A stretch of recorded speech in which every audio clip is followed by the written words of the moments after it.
मैं तेरी तबलीग को। Assalamualaikum warahmatullahi wabarakatuh. Asyhadu an la ilaha illallah wahdahu la syarikalah wa asyhadu anna Muhammadan abduhu wa rasuluh. Allahumma sholli ala Muhammad wa ali Muhammad wa barik wa salim innaka Hamidum Majid. Sahabatku pecinta Islam damai dan pecinta NKRI, berjumpa lagi dengan saya dalam Ahmadiyahku, Ahmadiyahmu, dan Ahmadiyah kita.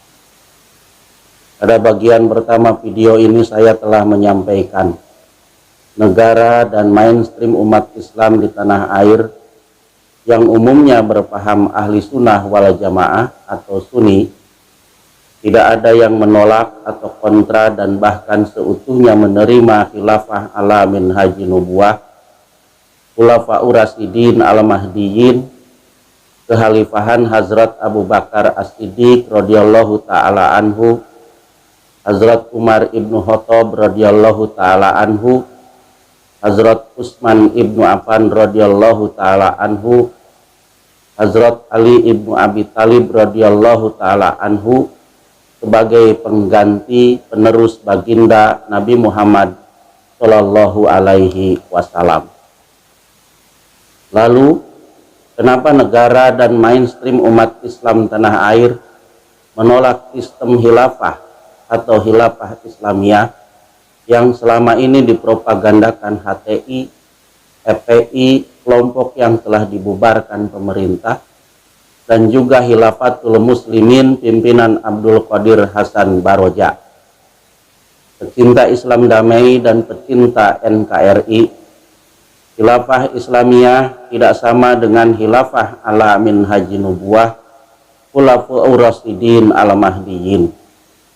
Khilafah ala minhaji nubuwah, khulafaur rasyidin al-mahdiyyin adalah kepemimpinan agamis dipilih melalui suro, namun hakikatnya yang memilih adalah Allah Subhanahu wa Ta'ala. Khilafah Islamiyah adalah kepemimpinan politis. Awal mula berdiri diperoleh melalui kup, selanjutnya turun-temurun. Dan seperti telah disampaikan di awal uraian ini, khilafah adalah sistem politik Islam. Khilafah sama dengan negara. Khilafah Islamiyah artinya negara Islam. Sebelum republik ini berdiri sudah ada perdebatan mengenai bentuk negara. Ada yang berkeinginan republik ini berbentuk negara agama, dalam hal ini negara Islam, dan ada juga yang menginginkan berbentuk negara bangsa. Namun para pendiri bangsa sepakat dan sudah final demi kemerdekaan, demi kesatuan dan persatuan, demi NKRI, republik ini berbentuk negara bangsa, bukan negara agama. Jadi jika saat ini ide negara Islam atau khilafah Islamiyah atau daulah khilafah atau apapun namanya tertolak, negara dan mainstream umat Islam dan mayoritas bangsa Indonesia menolak, adalah hal yang wajar, karena sebagai penerus bangsa mereka punya tanggung jawab moral merawat, menjaga keutuhan NKRI sebagai negara bangsa. Sekedar untuk menyegarkan kembali ingatan kita, khilafah Islamiyah berdiri sejak Muawiyah mengambil alih kekuasaan dari khilafah ala minhaji nubuwah, khulafaur rasyidin al-mahdiyyin Ali bin Abi Thalib radhiyallahu ta'ala anhu, dan menobatkan dirinya sebagai raja. Muawiyah memegang kendali kekuasaan dari tahun 661 sampai 680 Masehi. Kemudian diteruskan oleh putranya Yazid, lalu diteruskan oleh keturunan Bani Umayyah lainnya, sampai raja yang terakhir Marwan bin Muhammad bin Marwan 744 sampai dengan 750 Masehi, yang kemudian dilenyapkan oleh Abu Abbas As-Saffah. Secara keseluruhan sistem kerajaan Mulkan Adon dan Mulkan Jabariyatan yang menggantikan sistem khilafah ala minhaji nubuwah dapat disimpulkan sebagai berikut. Dinasti Umayyah di Damaskus berkuasa mulai tahun 661 sampai dengan 700 Masehi. Jumlah penguasa atau raja ada 14 orang.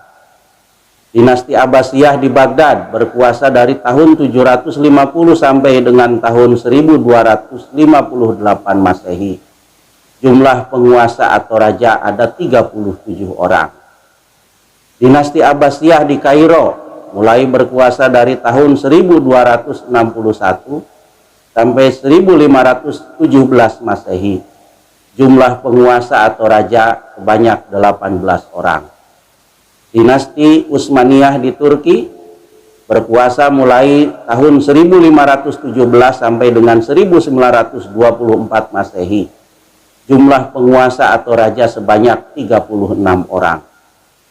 Dinasti yang bersamaan dengan dinasti Abbasiyah, dinasti Umayyah di Spanyol mulai berkuasa dari tahun 756 sampai 1031 Masehi. Jumlah penguasa atau raja sebanyak 16 orang.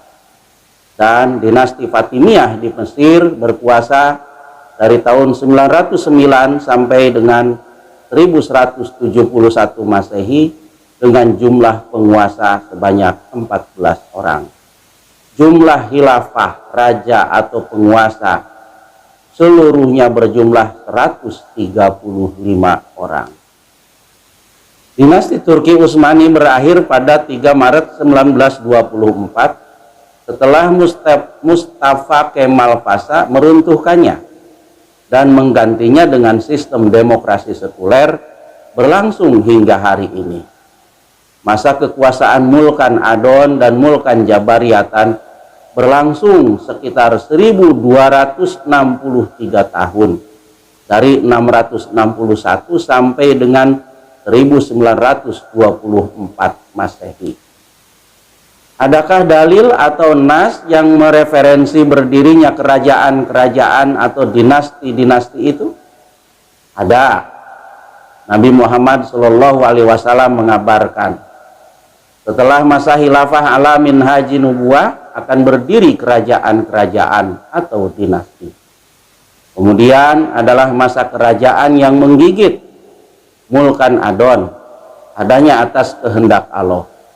Kemudian Allah mengangkatnya apabila ia telah menghendaki untuk mengangkatnya. Kemudian adalah masa kerajaan yang menyombong, Mulkan Jabariyah, adanya atas kehendak Allah. Kemudian Allah mengangkatnya apabila ia telah menghendaki untuk mengangkatnya. Hadis riwayat Ahmad dan Baihaqi. Dan Nabi Muhammad SAW mengabarkan lagi, setelah Mulkan Adon, Mulkan Jabariyatan, kerajaan-kerajaan dinasti-dinasti itu berakhir, akan berdiri lagi khilafah ala minhaji nubuwah. Summa takunu khilafatan ala minhaji nubuwah. Kemudian akan berdiri lagi khilafah yang mengikuti jejak kenabian atau khilafah ala minhaji nubuwah. Kemudian Nabi SAW diam.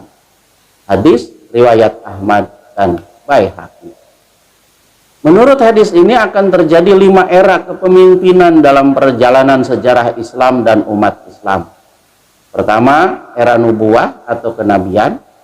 Kedua, era khilafah ala minhaji nubuwah, khilafah yang mengikuti jejak kenabian. Ketiga, era Mulkan Adon, raja-raja atau dinasti-dinasti yang menggigit. Keempat, era Mulkan Jabariyatan, raja-raja atau dinasti-dinasti yang menyombong. Dan kelima, era kedua khilafah ala minhaji nubuwah, khilafah yang mengikuti jejak kenabian. 4 era sudah berlalu. Ini masanya era kelima berdiri atau bangkit, yakni fase kedua khilafah ala minhaji nubuwah. Hizbut Tahrir Indonesia atau HTI, Front Pembela Islam atau FPI, keduanya sudah dibubarkan pemerintah Dan Khilafatul Muslimin berhalu, bermimpi, merindukan Khilafah Islamiyah model mulkan dinasti berdiri kembali. Mereka mempropagandakan Khilafah Islamiyah mulkan dinasti sebagai solusi menggantikan sistem demokrasi sekuler yang dianggapnya telah gagal memimpin dunia. Propaganda mereka antara lain, saatnya khilafah memimpin dunia. Tolak kepemimpinan sekuler, tegakkan khilafah, terapkan syariah, ganti sistemnya, jangan cuma orangnya. Satukan pikiran dan langkah, angkat kepala negara yang mau menegakkan syariah. Khilafah is the only solution. Islam, yes. Sekularisme, kapitalisme, no. Khilafatul Muslimin bahkan telah mencuri setar dari HTI dan FPI. Khilafatul Muslimin telah mendeklarasikan Khilafah Islamiyah telah berdiri sejak 18 Juli 1997 lalu dengan Ustadz Abdul Qadir Hasan Baroja sebagai khalifahnya. Pada akhir April dan Mei 2022 ini, propaganda Khilafatul Muslimin berlangsung secara terbuka. Konvoi sepeda motor di jalan-jalan di ibu kota, Jabar, Jateng, dan Jatim, mengibarkan poster-poster bertuliskan Khilafah, solusi tuntas problem umat. Sambut kebangkitan Khilafah Islamiyah. Jadilah pelopor penegak Khilafah ala minhaji nubuwah, dan lain-lain. Khilafatul Muslimin telah mendeklarasikan berdirinya Khilafah Islamiyah pada 1997 lalu. Berarti Khilafatul Muslimin telah mendirikan negara Islam di dalam negara Pancasila.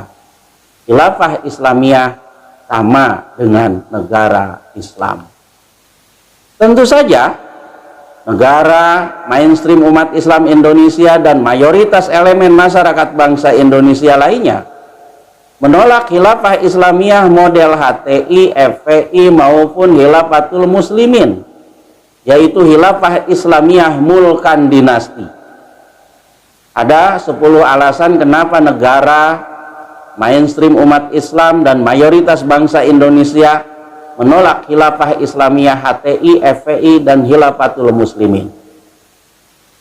Pertama, khilafah yang dipropagandakan HTI, FPI, dan Khilafatul Muslimin adalah Khilafah Islamiyah, negara Islam, bukan khilafah ala minhaji nubuwah. Kedua, Khilafatul Muslimin mendeklarasikan telah berdirinya Khilafah Islamiyah, berarti Khilafatul Muslimin telah mendirikan negara di dalam negara.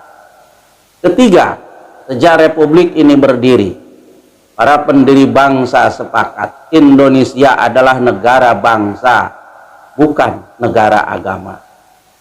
Keempat, sejak sebelum Republik ini berdiri, Indonesia bukan bagian dari Khilafah Islamiyah mulkan-mulkan dan dinasti-dinasti itu. Kelima, di negara-negara asalnya Khilafah Islamiyah model mulkan-mulkan dan dinasti-dinasti sudah lama ditinggalkan. Keenam, Indonesia adalah negara yang merdeka dan berdaulat, dan sudah final Pancasila sebagai ideologi dan dasar negara dan Undang-Undang Dasar 1945 sebagai pedoman kehidupan berbangsa dan bernegara. Ketujuh, negara dan mainstream umat Islam Indonesia serta elemen masyarakat bangsa Indonesia lainnya menolak HTI, FPI. Pemerintah bahkan telah membubarkannya dan menolak Khilafatul Muslimin karena HTI, FPI, Khilafatul Muslimin berorientasi mengubah NKRI sebagai negara bangsa menjadi negara agama, mengganti Pancasila sebagai ideologi dan dasar negara, dan mengganti Undang-Undang Dasar 1945 sebagai kehidupan berbangsa dan bernegara. Orientasi dan cita-cita HTI, FPI, Khilafatul Muslimin tergambar dalam propagandanya. Tolak kepemimpinan sekuler, tegakkan khilafah, terapkan syariah, ganti sistemnya, jangan cuma orangnya. Khilafah, solusi tuntas problem umat. sambut kebangkitan khilafah Islamiyah. Kedelapan, khilafah Islamiyah bukan solusi. Tidak ada model khilafah Islamiyah dari Bani Umayyah hingga Turki Utsmani yang bisa dijadikan solusi dalam kehidupan beragama, berbangsa, dan bernegara. Muawiyah menduduki kursi khalifah dan raja setelah berseteru dengan Khalifah Ali bin Abi Thalib hingga terjadi perang Siffin dan Khalifah Ali dibunuh Ibnu Muljam dan memaksa Hasan bin Ali menyerahkan kekuasaannya. Yazid bin Muawiyah bertahan di kursi raja setelah membunuh Husain bin Ali, cucu Nabi Muhammad SAW. Sepanjang 1263 tahun, khilafah Islamiyah penuh dengan lumuran darah. Khilafah Islamiyah solusi hanya jargon politik untuk memenuhi ambisi, hasrat, dan syahwat kekuasaan. Kesembilan, era di mana saat ini kita ada bukan era bangkitnya kembali khilafah Islamiyah, mulkan dinasti. Era khilafah Islamiyah mulkan dinasti sudah berakhir, sudah berlalu, sudah bukan masanya lagi. Kesepuluh, era di mana saat ini kita ada adalah era berdirinya kembali khilafah ala minhaji nubuwah, khilafah yang mengikuti jejak kenabian fase kedua seperti yang dikabar gaibkan Nabi Muhammad SAW. Summa takunu khilafatan ala minhaji nubuwah. Hadis riwayat Ahmad dan Baihaqi. Benarkah era ini adalah era khilafah ala minhaji nubuwah, khilafah yang mengikuti jejak kenabian fase kedua? Kapan khilafah ala minhaji nubuwah berdiri dan bagaimana proses berdirinya? Pertanyaan yang sangat bagus dan penting untuk dijawab. Insya Allah saya akan menjawab pertanyaan ini pada bagian ketiga video ini. Hadanallahu wa iyyakum azmain. Wassalamu ala manittaba'al huda. Wassalamu alaikum warahmatullahi wabarakatuh. हम नशी तुझको है एक मंजिल की तलाश, मुझको एक आतिश फिशा पुरवलवला दिल की तलाश, मुझको एक आतिश फिशा पुरवलवला दिल की